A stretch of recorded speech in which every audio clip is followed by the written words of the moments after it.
son-in-law, daughter-in-law, and his granddaughter.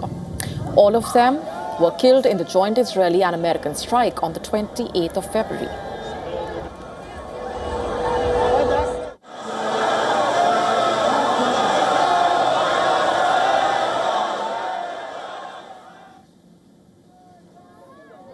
Khamenei's son-in-law and father of the 14-month-old took part in the funeral ceremony. Iran's President Masoud Pezeshkian, the foreign minister, the Quds Force chief, the IRGC commander were also present, among the millions in Iran's capital. Earlier, Khamenei's three sons attended the public funeral ceremony, but his son and successor and the current supreme leader has remained absent reportedly from the public eye. From Tehran, Khamenei's remains will be taken to Qom, Najaf and Karbala, the great Shiite centers of Iran and Iraq, before being laid to rest at the Imam Reza Shrine in Mashhad on the 9th of July.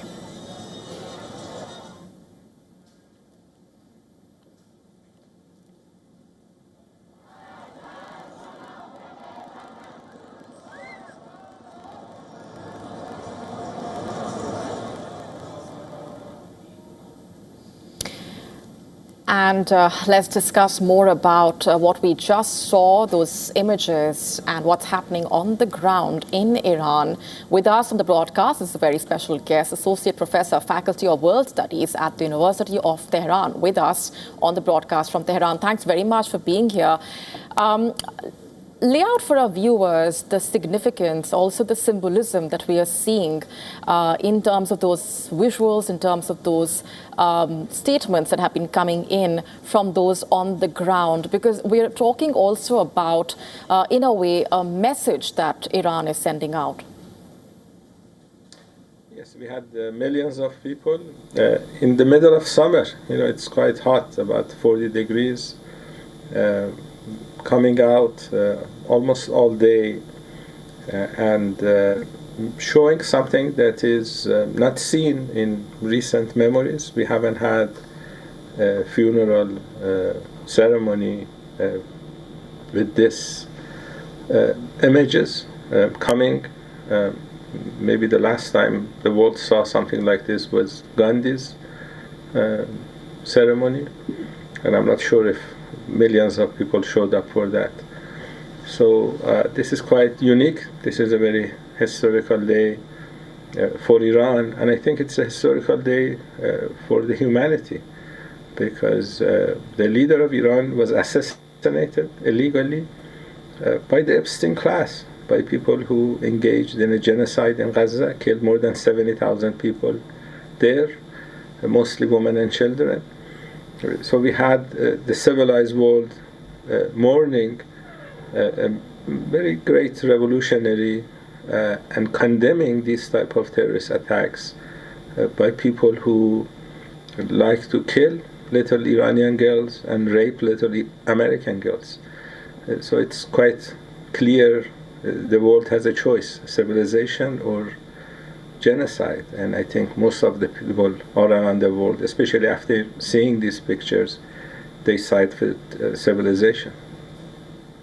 Right. Let's also talk about the circumstances and the larger picture here under which this funeral ceremony is taking place. Of course, a delayed one because of the war, and coming at a time when we already have a precarious situation in the region overall. The current supreme leader also reportedly has been absent from public eye as far as those ceremonies are concerned. Also, the reaction that has come in, for example, from the United States. What do you make of the sentiment on the ground and beyond that's also emanating as a result of these developments? So people in Iran are sending this message that there is this culture of resistance here. You know, Iranians have suffered a lot, not just this year. Iran has been under sanctions, heavy sanctions, for 47 years, since 1979. And the country has managed to survive and grow.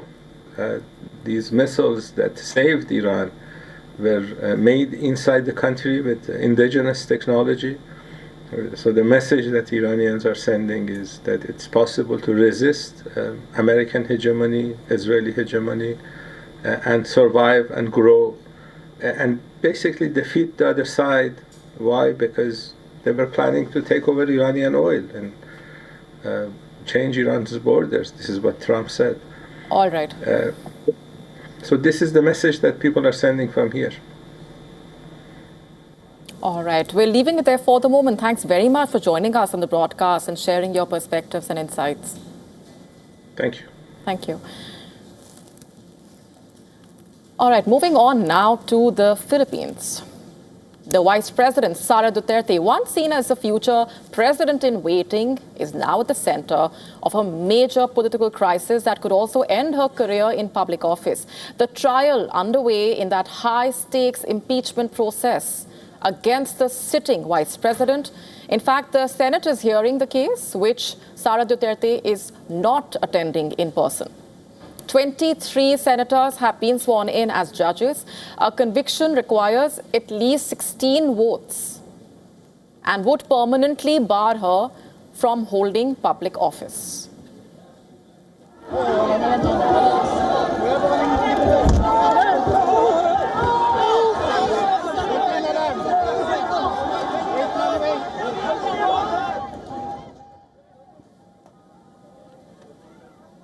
Ahead of the trial, several supporters marched to call for Duterte's conviction outside the Senate. Protesters were seen scuffling with the police personnel deployed for the trial.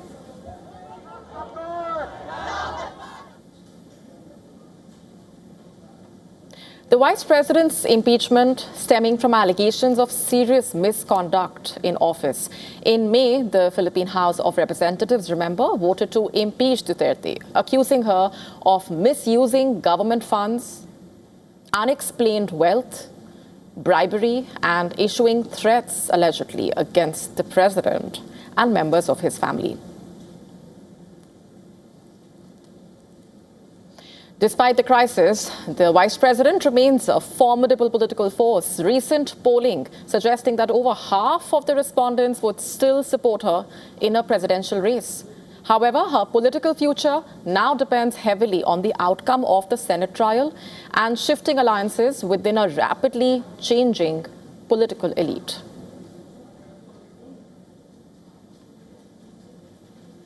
And for more on this, journalist Dave Grunebaum getting us this report from the Philippines. Vice President Duterte, if she's convicted, she would be removed from office and potentially barred from running from office in the future. And she's made it very clear she wants to run for president in 2028. But it's not only her that's got a lot on the line here. Current President Ferdinand Marcos Jr. also has a lot riding on this. He cannot run for re-election because of term limits. And if Sara Duterte becomes the next president, she could seek revenge on Marcos. Revenge for what?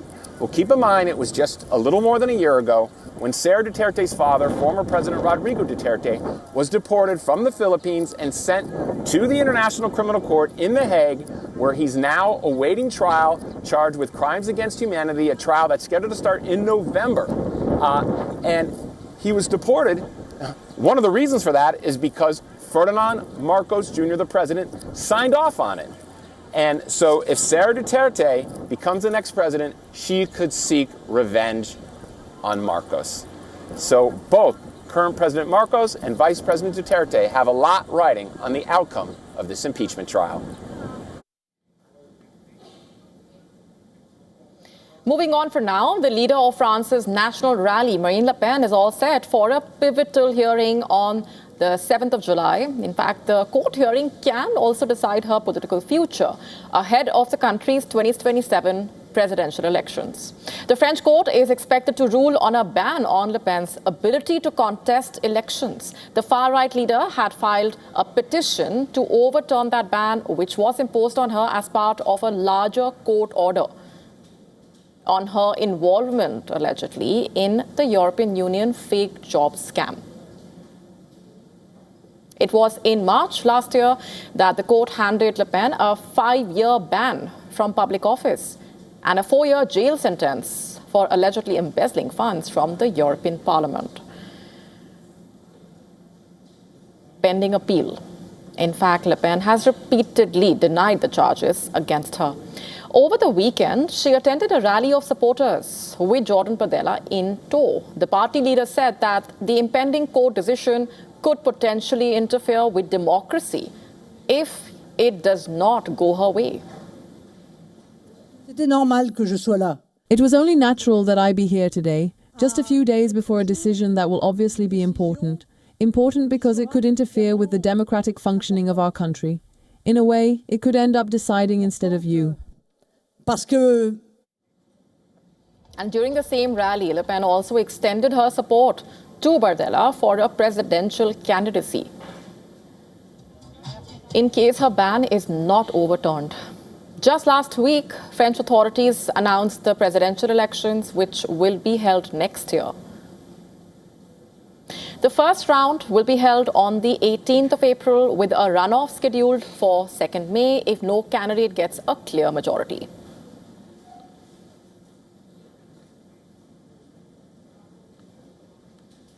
Turkey is set to host the NATO summit on the 7th and 8th of July, but just a day before the high-stakes bloc assembly, wave of protests and arrests taking place in the country.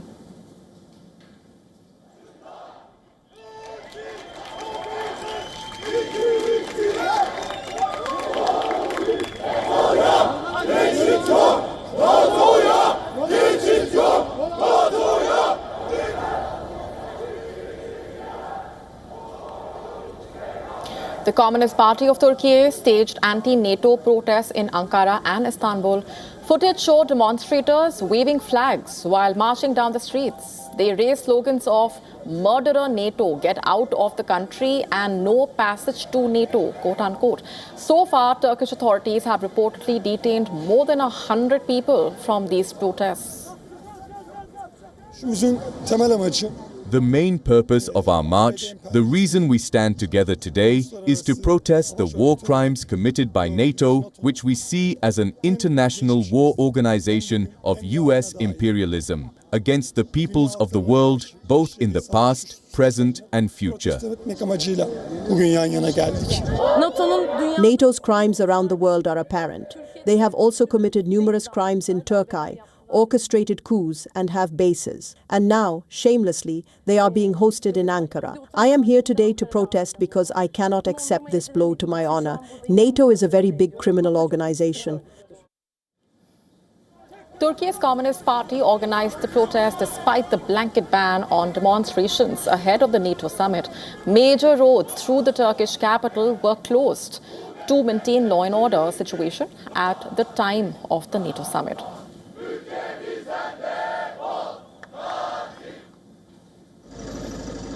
But arrests and restrictions have raised alarm over freedom of speech reportedly. Last month, Human Rights Watch denounced a move to arrest 200 people ahead of the summit.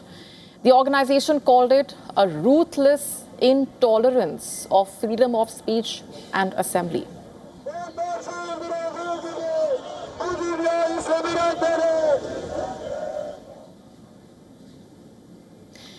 Moving on, conservatism is growing more overt in the United States and Western countries at large. Parties are relying more on national pride, cultural identities, and tighter immigration control to rake in support. In fact, the election season is returning in the United States, and Donald Trump has struck a familiar chord. During a recent speech at Mount Rushmore, the US president said, "You can either be a communist or patriotic. You can't be both," according to him.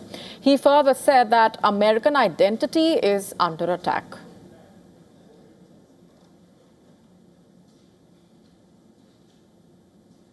These statements are directed at his Democratic rivals who are banking on affordability and welfarism. Democratic Socialists of America are growing more influential in the Democratic Party. The New York mayor, meanwhile, is spearheading this shift in a way, with young blood socialist candidates securing victories in the recently held Democratic primaries. The polarized political dynamic in the US has turned patriotism into a partisan issue in a way. More Americans now associate national pride with the Republican Party. According to a poll conducted by Politico, reportedly 38% Americans associate national pride with Republicans, whereas 23% of the respondents say they associate national pride with the Democrat Party. The trend revealing reportedly that Republicans are claiming the symbols that are associated with national identity and patriotism. America is not the only one that is witnessing this trend in a way. Across the Atlantic, major European countries are also witnessing the same pattern. From London to Berlin, more people associating national pride with right-wing political parties. 35% of Germans associate patriotism with the far-right party, AfD, reportedly. In France, 30% respondents believe that national pride is associated with Marine Le Pen's national rally. 29% of Spaniards reportedly associate emotion of patriotism with the country's conservative political party. In the UK, 29% people relate national symbols like Union Jack and St. George's flag with Farage's Reform UK. The perception of patriotism is aligning more with the right-wing parties, it seems, but patriotism still remains a non-partisan emotion in a way. Most of the respondents say they are proud of the country they belong to, and patriotism remains a positive parameter in the minds of voters across party lines.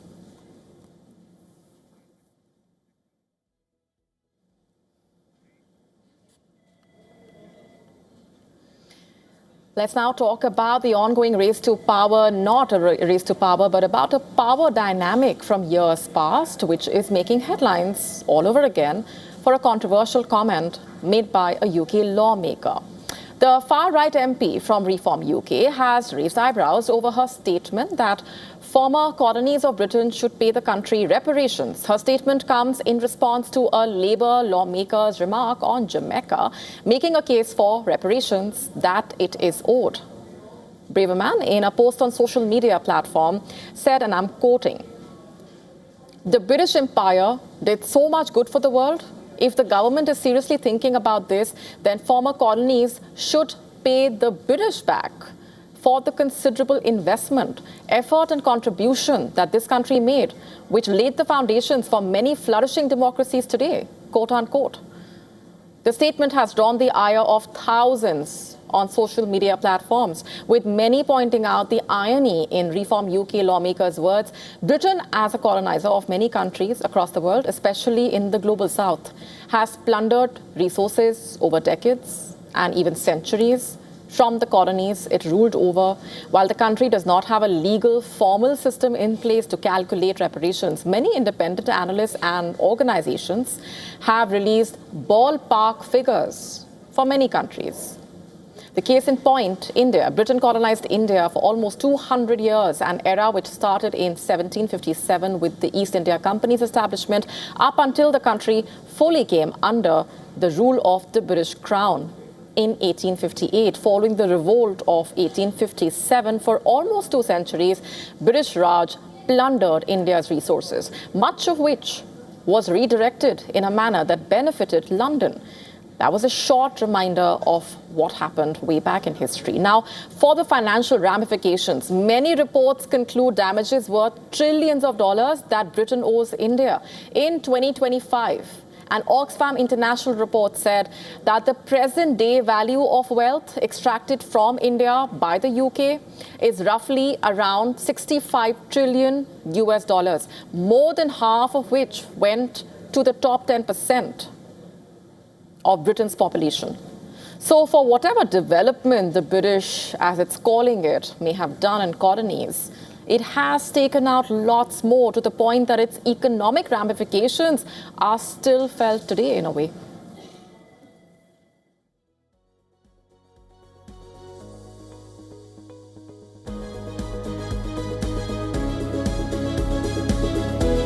And with that, it's a wrap on this edition of Race to Power. Thanks very much for watching.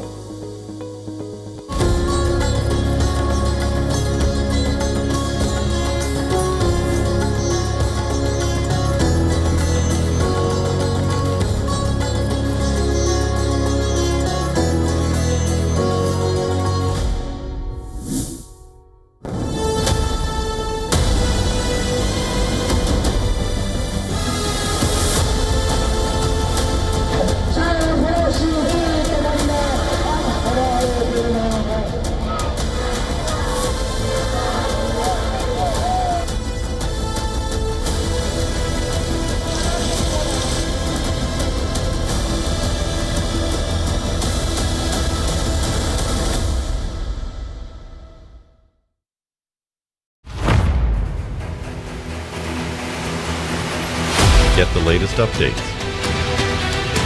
Breaking news. Credible, clear, continuous. Experts across aisles. Diverse voices, one platform. WION World is one.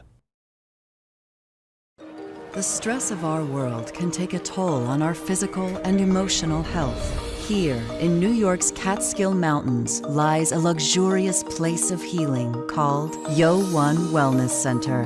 The WION Wellness Center provides 500,000 square feet of natural methods to manage diabetes, hypertension, chronic pain, obesity, depression, anxiety, and other conditions. We use the traditions of centuries-old natural science from India, yoga, Ayurveda, acupuncture, and naturopathy in personalized programs that help you take charge of your own health. A minimum 5-day stay is recommended for best results. Book now at yo1.com. The Israeli drone is above our heads all the time in Lebanon. More than 200,000 civilian homes have been destroyed. This looks like it used to be a toy for a little girl. Can't but wonder while I'm walking between all of this rubble, how many lives were destroyed, how many kids were traumatized, how many women lost their families. If this isn't a war crime, then what is? From the southern suburb of Beirut, I'm Redi Francis for WION World is One.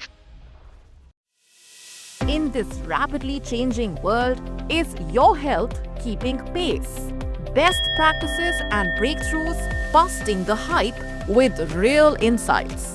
The timeless power of yoga and ancient healing. Good food, good mood. Small steps, big impact.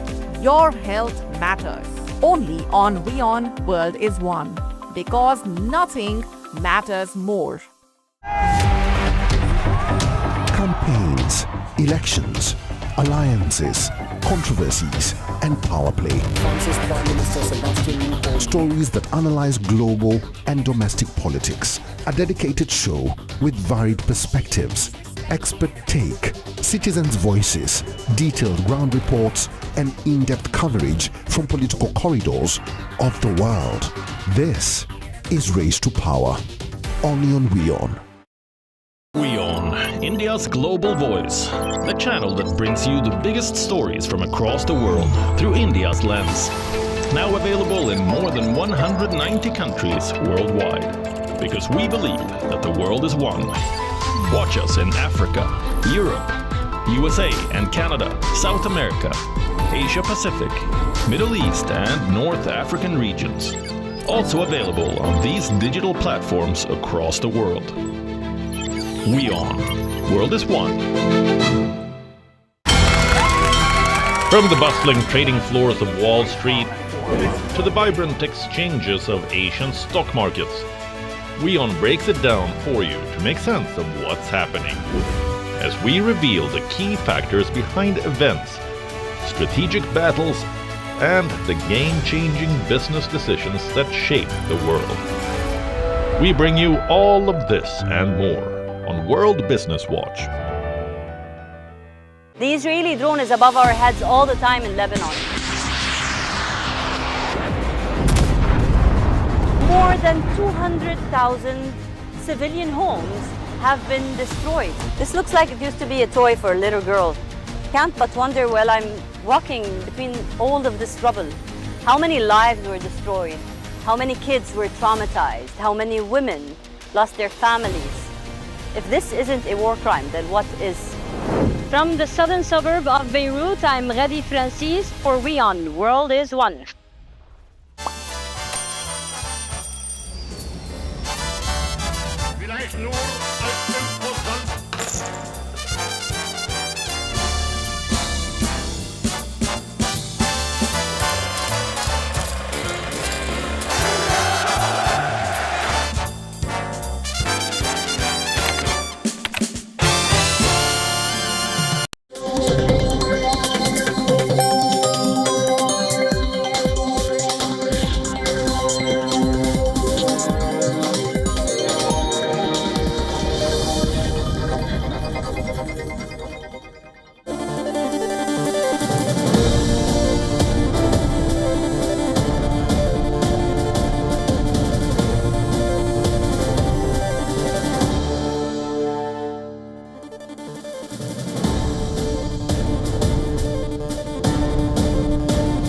Welcome back and thank you for staying with us. We are live on WION The World is One. Time now for Fine Print, American Joker. Let's begin with the headlines.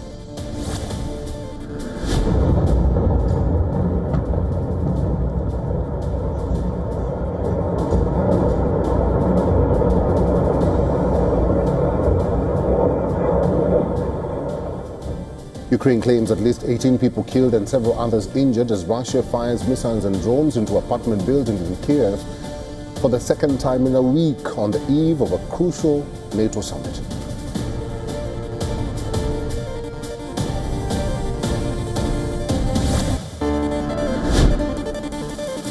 NATO chief Mark Rutte says allies must ensure that Ukraine receives the support it needs